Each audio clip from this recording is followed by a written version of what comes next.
Okay, well, welcome back. Doc here from Doc's Projects. Still working on this Suzuki Boulevard. It's a 2006 model. You probably saw where I did the carburetor overhaul on it, so I got the carburetor done, back in. It's all ready to go. But when I went to attempt to start this machine, it started sputtering, popping, backfiring out through the carburetor. If I've got an intake valve that's not seating properly, or if it's burnt, it can pop back through the carburetor. I thought, well, I might have to dig into it, but first thing I wanted to do is a valve adjustment. Notice something funny. As I was rotating the engine around, it's not moving. So either the chain is broken, or the sprocket's broken, or there's some other kind of a problem. So, but I'm going to have to pull the top lid off of this. Hopefully I can do it while the motorcycle, or while the engine's still on the motorcycle. In order to rotate the engine, we got to get to the crankshaft. There's a plug right here. I'll let you know ahead of time, this plug is very, very hard to pull out sometimes. It gets very tight. I already had it loose, but I wanted to show you how that comes out. You want to rotate this counterclockwise. So you put a 17 on there, and you rotate it like that. Now, as I'm doing that, by the way, I've got the spark plug pulled out, so I don't have to worry about fighting with the compression. Is you want to rotate the engine to where you get to top dead center. And as you're doing that, I'm rotating it right now, and as you'll notice, there's no movement. Hopefully you can see that little white mark in there. Right in there. Anyway, there's a little white mark there, and it lines up with another mark. I'm going to have to undo all these bolts. I'm going to have to remove the exhaust manifold because it's going to be hard for me to pull this cover off while this is here. I've got a cable adjustment here that I'll have to remove. That's for the clutching. I've already drained the oil out of it, so I don't have to worry about spilling all over the place. Give you a little tip. Try to take a lot of pictures. Bring out your cell phone, take a lot of pictures, various things, so you know where everything goes. Now, up at the top, these will all have to come off to remove the lid from here so that you can expose where the camshaft is and see all these. I'll show you that in a minute. But there is one bolt up here that you don't want to remove. Notice there's two. One of them has like a Phillips head deal in it.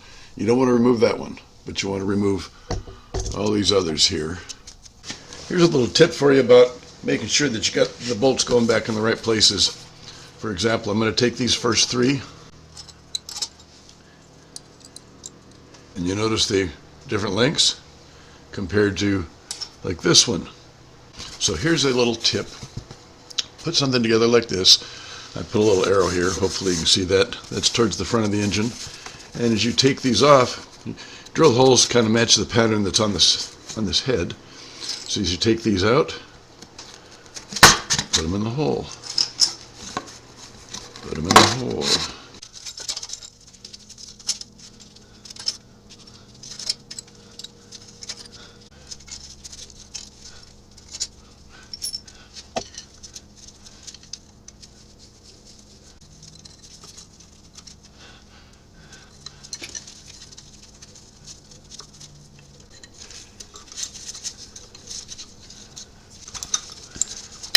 This is the decompression deal, and I'll show you a little later what that's all about. Why do we have a decompression lever? One of the things I'll mention to you is this bolt here. Well, it goes into a little recessed hole right there. So you got to make sure that you remember to put that back in. You can't put this valve cover on it while it's in there, so you got to put it in first, and when you put it back in, there's a couple wires on this other side that you got to make sure to keep out of the way. But just kind of work it with a little bit, it will come out. See where the cam is and the chain, which is very loose. So I'll have to make sure that I get the chain put on properly for the right timing. There'll be marks in there, and I'll show you how that works when the time comes. This is the clutch cable. Down here there's a little tab here holding that in place. You got to be careful, you don't want that thing to come off, but that releases this with taking all these bolts out. So I'm just going to go around and finish taking all these off, and I'll see you in a couple minutes. So I'm using a oh goodness using a hex, it's number 5 hex head. So I'm going to go ahead and pull this off. Like I said, the oil filter's in there, and as I pull the oil filter out, it might drain down and make a mess. So I've got the tub down below. It's spring-loaded a little bit. You might notice that it's popping out of here. There's a spring in there that helps to keep that oil filter secured in its spot so that the oil goes through it and not around it.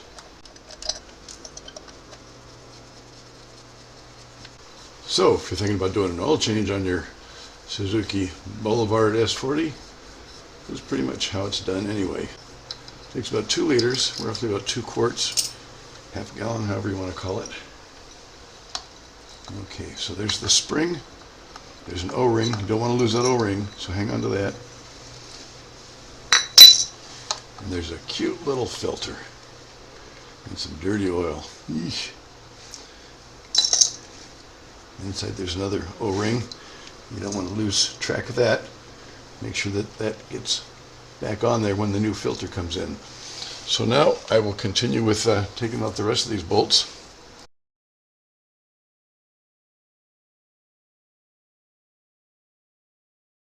There's a difference in length between some of these.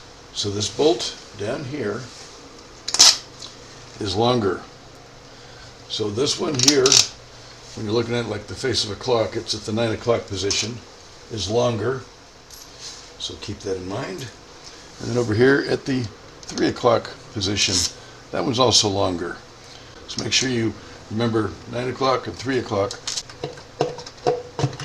I'm always afraid there's going to be a spring sprocket out at me. This looks like it's going to come off sort of okay. Okay, there was a spring right there. So I'll have to figure out where that goes. Drop it for now, but I'll get back to that spring. Take the gasket off here.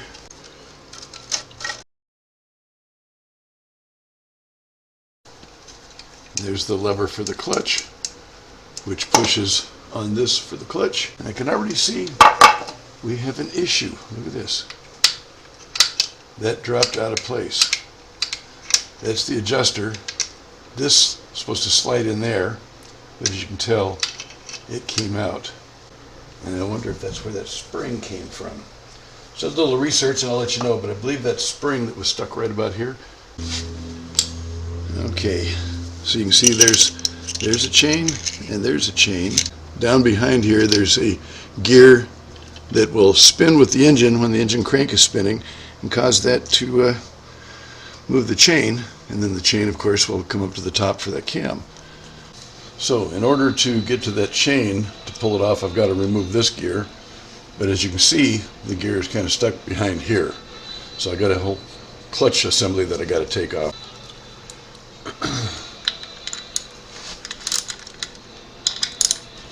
Now this got spring tension behind it. I want to make sure they don't go sprawling and go flying across the shop. So I like to loosen them up to where they're loosen up to my finger.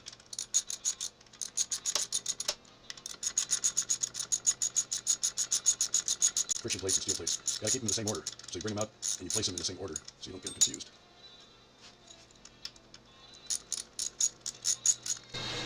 Now in a lot of cases I'd be using my air wrenches, but when I'm doing YouTubes I don't like to use the air wrenches. For one reason, I want you to be able to see that these can be done with just basic hand tools. You might not have a compressor, you might not have air tools. Plus the air compressor makes a lot of noise. I want you to hear my instructions. I got a little cardboard box down here that I'm going to have everything put into. You also find too, there's a lot of washers and things through there, and they got to go back to the exact same place. In the center here, you see there's a push pin, there's a bearing, there's this plate here that keeps the springs compressed. So now for the final one, keep my finger right about there, as I remove this last one. Again, keep the springs from going strong. They're really not, I mean, at this point they've lost their tension, but still, anytime I'm dealing with springs, I like to be on the side of caution. So, I'll pull that off. Now that comes out with this push pin that goes in the middle. The bearing that's there sits inside. I want to make sure I keep that intact. So I'm going to put it face down, just the way it came out, into the box. The 4 springs, pull them off here. Those are what provide the tension to make the clutches lock up.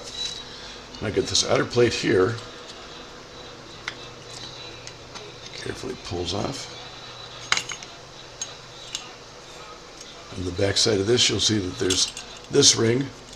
Very important to keep that in place. So again, that'll go face down because that's the way it came out. For those of you that aren't quite sure how a clutch works, the top one that I pull out here is a friction plate. It's got a material on both sides.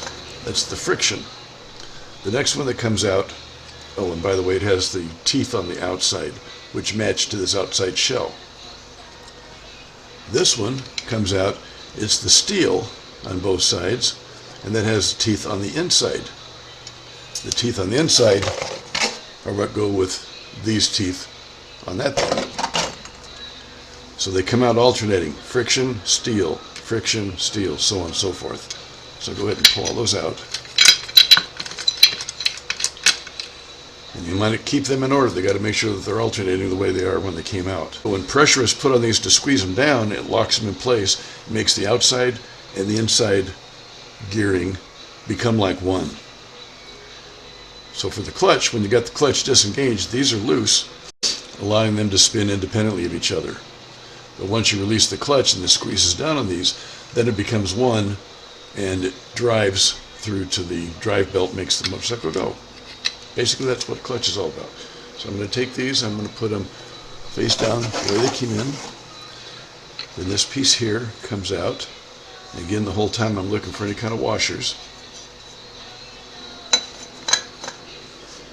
Now there's a washer right there. So that's going to come out. And then this slides out. And there's a bushing right here. I'll just leave that in place. On the back side here, there's a gear. But I'm going to leave that. You notice that there's a locating pin. So that way this gear is driven. And I got to remember that I had this washer in here. Now if I put this face down, that washer may foul out. So I'm just going to remember this one. I'm going to set it down separately, face up, so I don't lose that washer. Okay, this is the 30 millimeter socket that goes on here. It's left-hand thread, which means you want to go clockwise to take it off, to loosen it. Backwards from what you normally do. And that's because the rotation of the engine will help to keep it in place. Now I could take a big socket, I could go over to the other side and grab onto the nut for finding the top dead center to lock that crankshaft in place, and I can force that to come off. I've already done it, but it was too tough to do with that. I ended up using my impact gun. I cheated. I was able to slide this off. On the back side of this, there's another gear that goes onto the crankshaft, and that's where the chain rides. And I've actually put the new chain in already. Now for the timing on this thing, the way that you set the cam timing to match, this has got to be at top dead center. Now I've already done all that again. Hopefully you can see that tiny little divot right there. When this is the top dead center for the piston, that is right down here at the 6 o'clock position. While that's at top dead center, I come up to the top. Okay, it's hard to tell, but right there, there's a little slit, and down across from it, there's a little slit. See where that little white spot is? A little slit right there, and a little slit right there. When you have the bottom gear at that little dimple at the 6 o'clock position, like I mentioned, so it's top dead center, these two little goodies will be horizontal with this surface right here. Now, I've rotated this around a little bit. You can see where we have this tab that's bent. I've already unbent the other one. So before I get these bolts off, I gotta straighten those out a little bit. It's gonna be gentle, just a little tapping. So I'm straightening that out. I'm gonna make sure when I put this all back together that I bend those back up again. And it locks those in place. There's one.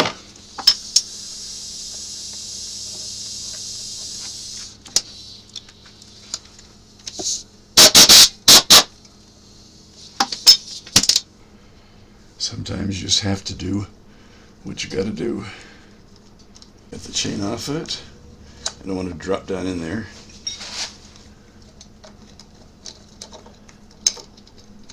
So carefully worm this on out.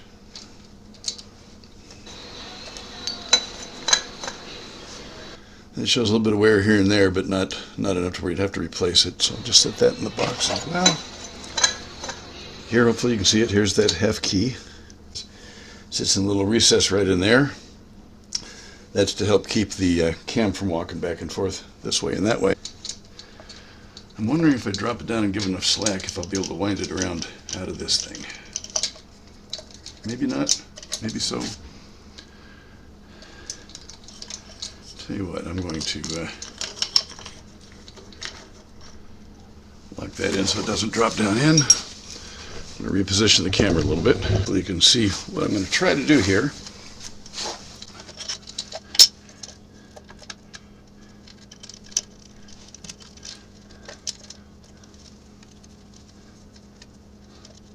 It doesn't look like it's going to work.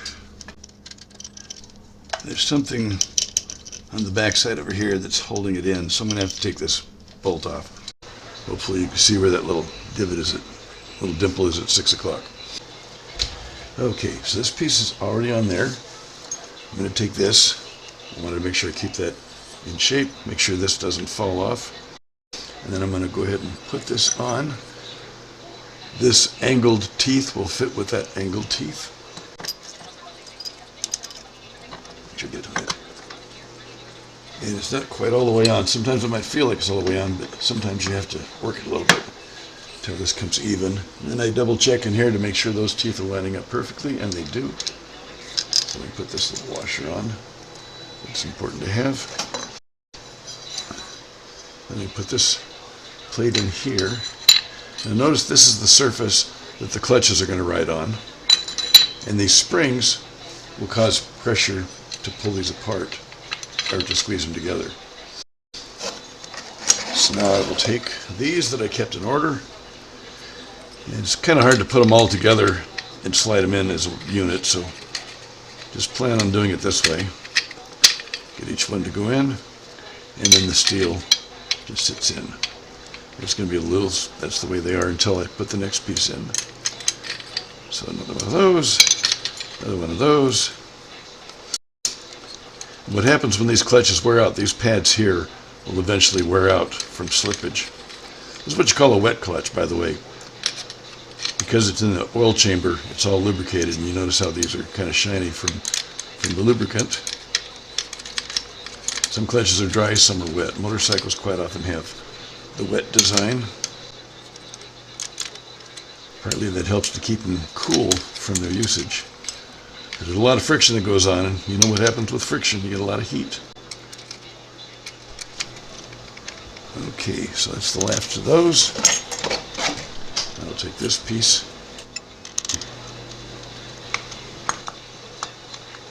Put this back in. Now because the way these teeth are going to go in here, remember when I put those pieces in, they kind of moved around. So I can try to line them up a little bit. That might help.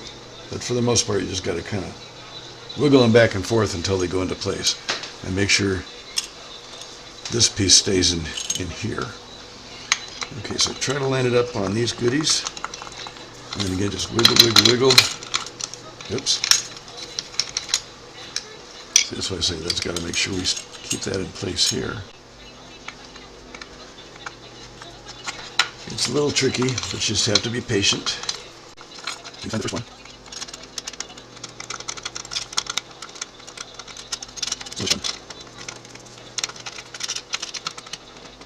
Okay, so if you get done fighting with that, there's another idea. Let's try putting them on here first. That way I can take each of these rings and I can put them on where they match the teeth. Here's that one. And this one just place on somewhere. We'll line those teeth up later. This is an experiment. I'm going to see if this looks like it might be easier to put those in with these lined up already. Practice makes perfect, right?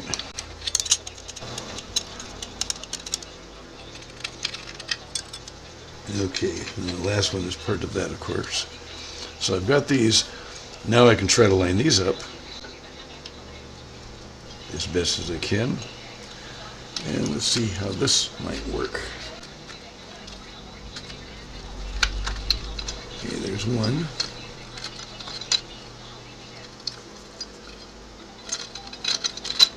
There's another one.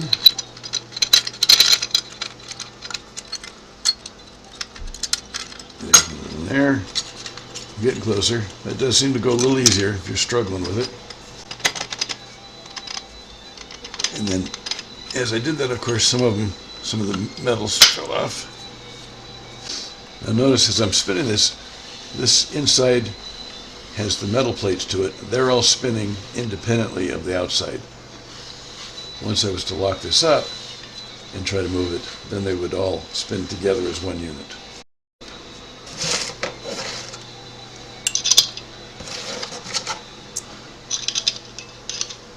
Get all the springs put in.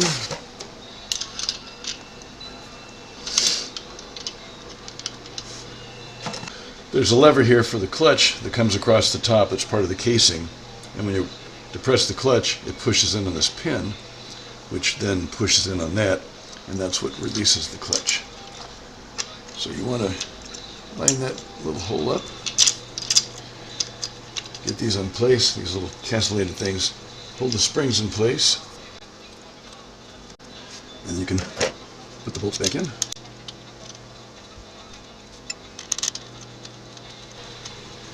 As you're tightening these down, you don't want to tighten one down all by itself without the others. I'm going to kind of go in a pattern so you don't twist and torque it too much.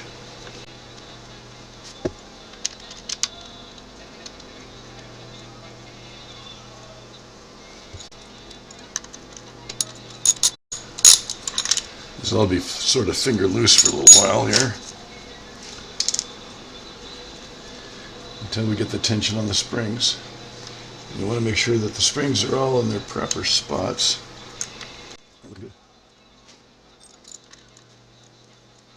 Just enough so I don't have to hold it by finger with the tension.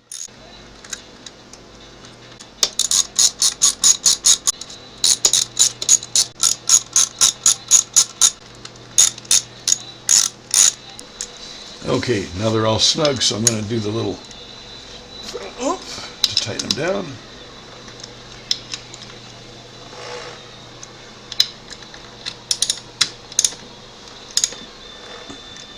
Once I get the tensioner, I'll put the tensioner in, and then I can put some gasket on, put the cover back on here. So for now, until I get that part, I'll be working on the top, and I'll show you how I put the top piece back together. I've already got the top dead center figured out. The crank is good. I got the chain set up properly where these match across. Now I'm getting ready to put the locking plate on. Notice on here you can see where it's kind of roughed up. Once these are on there and you tighten the bolts down, then you bend this up against the bolt head to keep it from rotating. And it looks like it's right about there. This way it locks that locating pin in place so it doesn't fall out on you.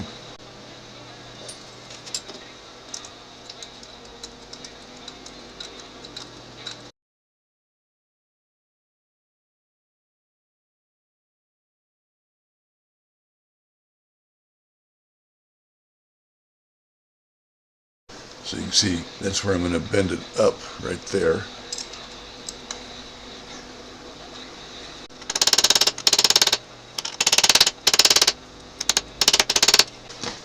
Now I can use my channel lock pliers. Some people call these water pump pliers. Come with all kinds of different names, but I call it a channel lock. So as you can see, I can lock that in place. Now I will bring it around, tighten this one up, and do the same thing. I'm going to show you the other side now. The valves, these are the intake valves, these are exhaust valves. There's 2 intakes and 2 exhausts on the one cylinder. Hopefully you can see that spot there. There's a plug there. I'm going to pull that plug out, seal it up really good, and put it back in. From the factory they don't seal this, but that becomes an oil leak that's common for a lot of these motorcycles. Okay, this is where that plug goes in. Now here's the plug. I pulled it out. Looks like this has already been serviced once before. It's got an O-ring down the middle here, so it looks like they were thinking when they put it into the factory that that O-ring would be good enough to seal it up, and they just plugged it back in there and let it on. This is high temp red RTV silicone. High temp because it's, of course, it's going to get hot. So I'm going to put a little bead around this, start putting it back in there. He's not answering the phone, So that'll take care of that. And now I'm getting ready to put the lid back on here, and then I can do the valve adjustment. And make sure that it's at top dead center. This is the underneath side of the lid. Here's the rockers. There's the part that rides on the cam lobe. These two parts here. So as the cam lobe goes up and down, this tends to rotate.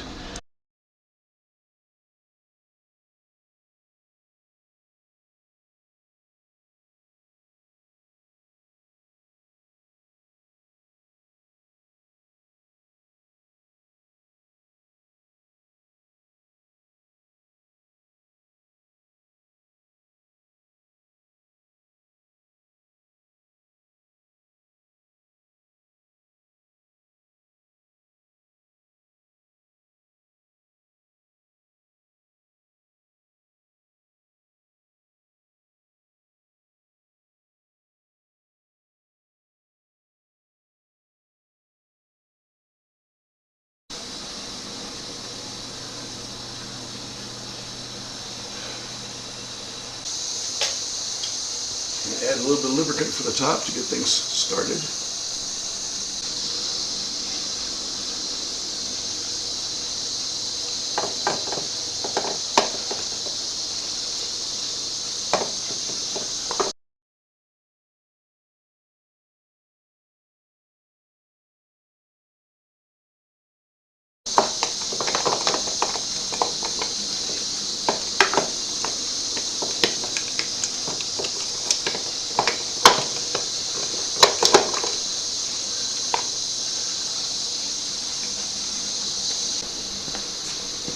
You gotta be careful with this one bolt.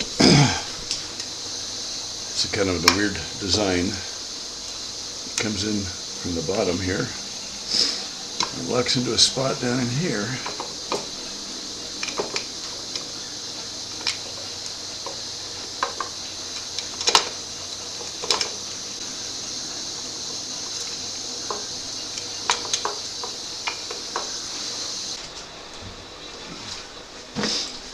So the reason it hung up on me a little bit was as I was putting it in from the other side, this plug that I had sealed up fell off down the side, so I had to kind of fish it back out, apply a little bit more sealant right there, and now everything's nice and secure. Remember the cardboard trick that I did? Got the arrow pointing that way so I know that's forward, and that's how the bolts will go in. So I'll just take them out one at a time and put them in here, and then I'm going to do a pattern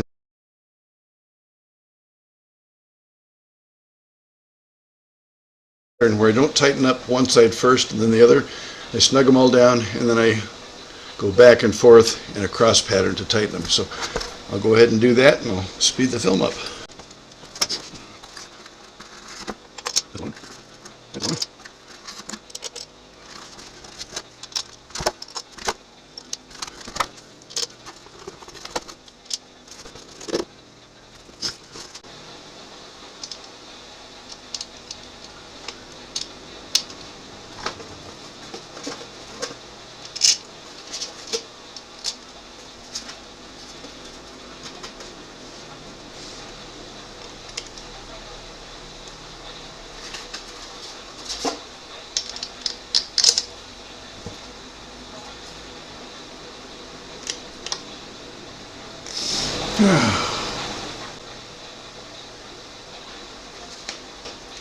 Okay, time for a couple of confessions. Don't ask me how I know these things, but there's a few things that you should probably know if you're doing something along this line.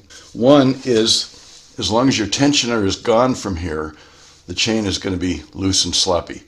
Sloppy enough that it can actually jump a tooth or two from the little gear that's hiding behind there.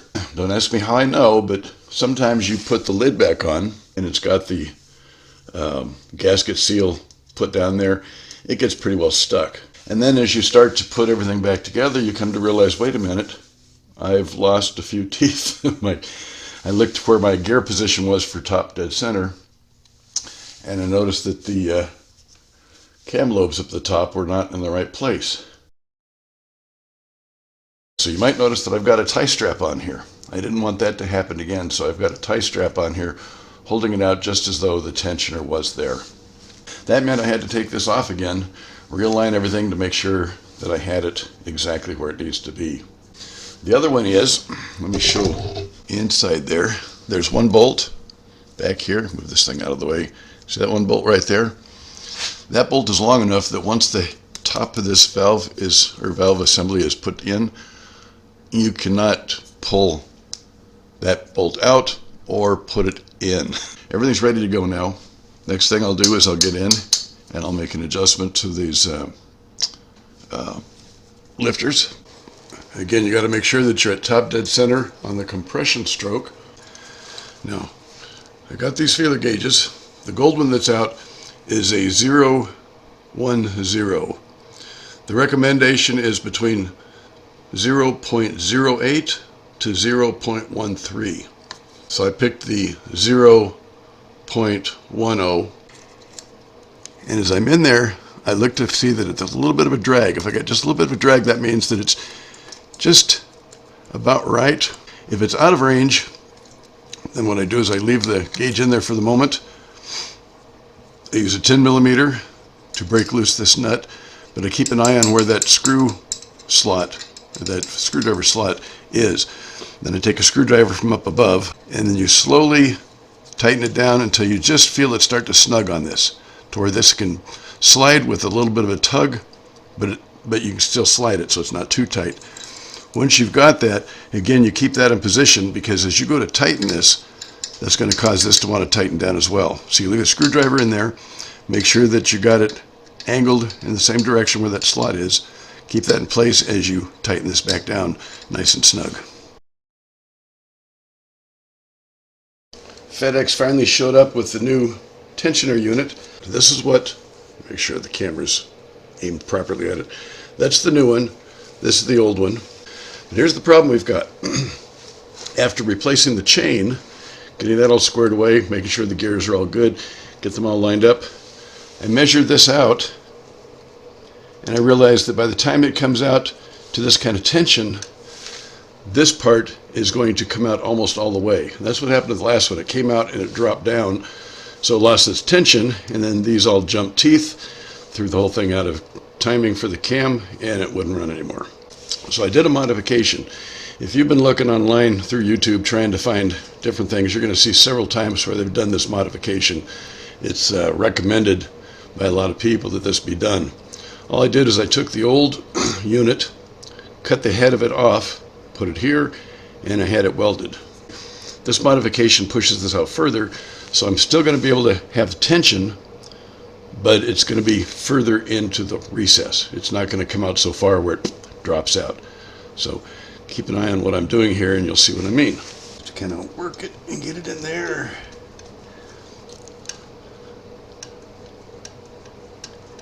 It's slowly going on, but there we go.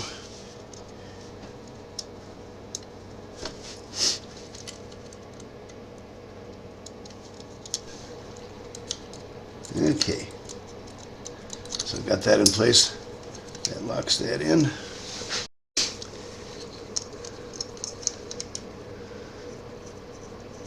But now that I got it in there,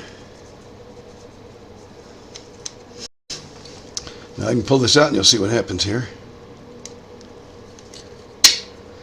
Okay, so that pops out.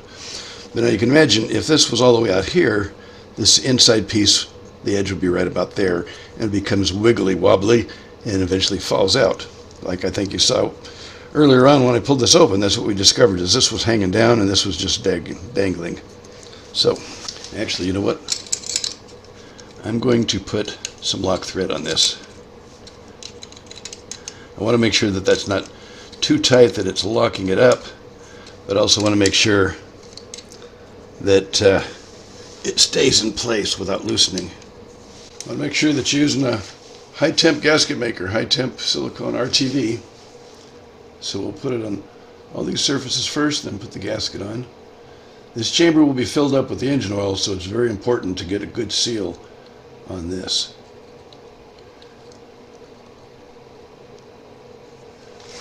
But you don't want so much excess that it gets down into the gears either.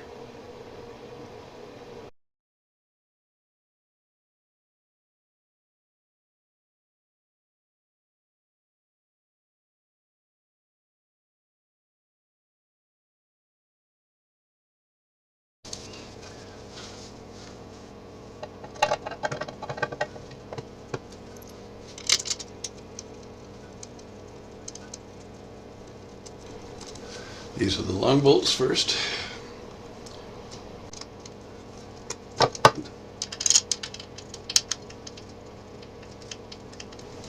These are 8mm.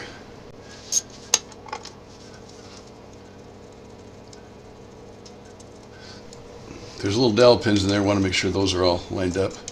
So I snug these down just a hair, just enough for them to make surface contact. I don't want to tighten them up until I put the rest of the screws in.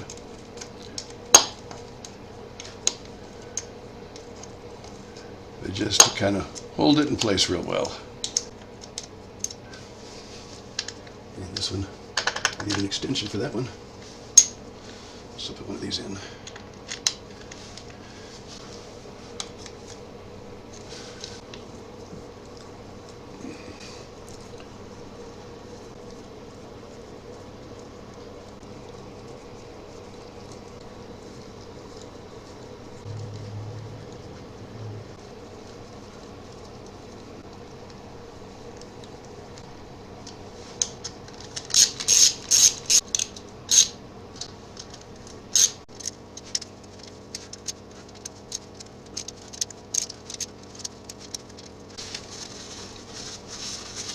Okay, time for the new oil filter.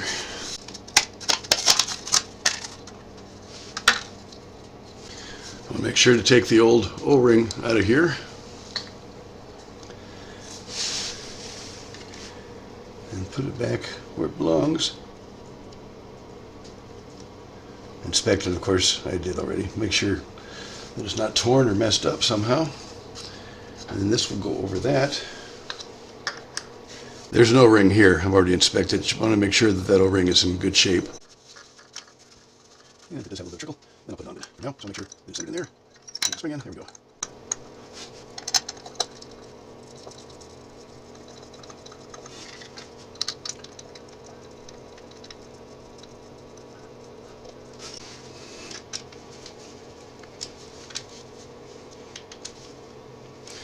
Now let's hope we don't have any leaks.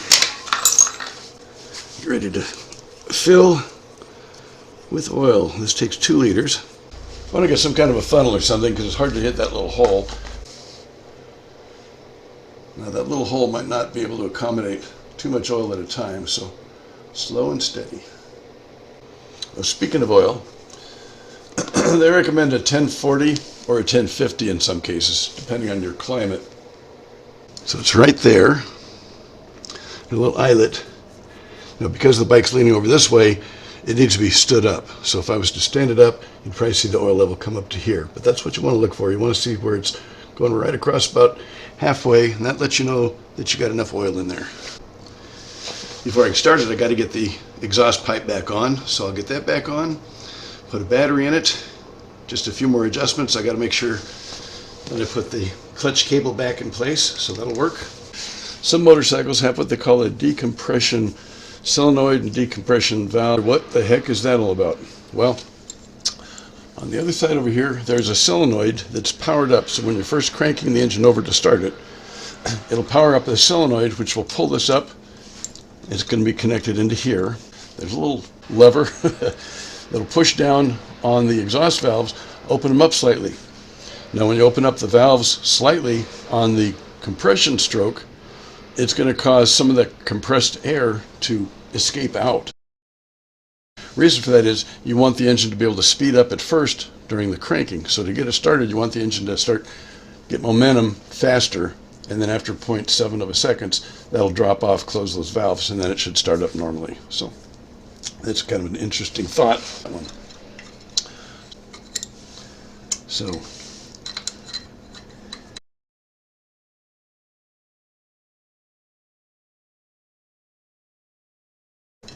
Of course, that's the spark plug, so when I put the spark plug back in, that's where that's going to be.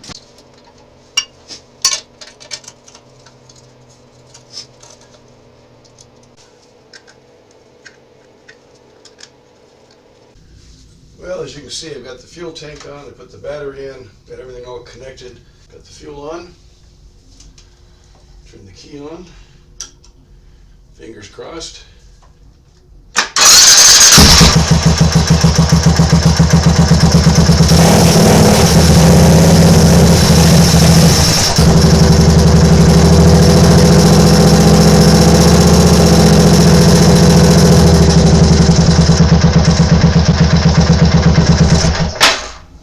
I'm going to go in the house and do my happy dance. Yeah.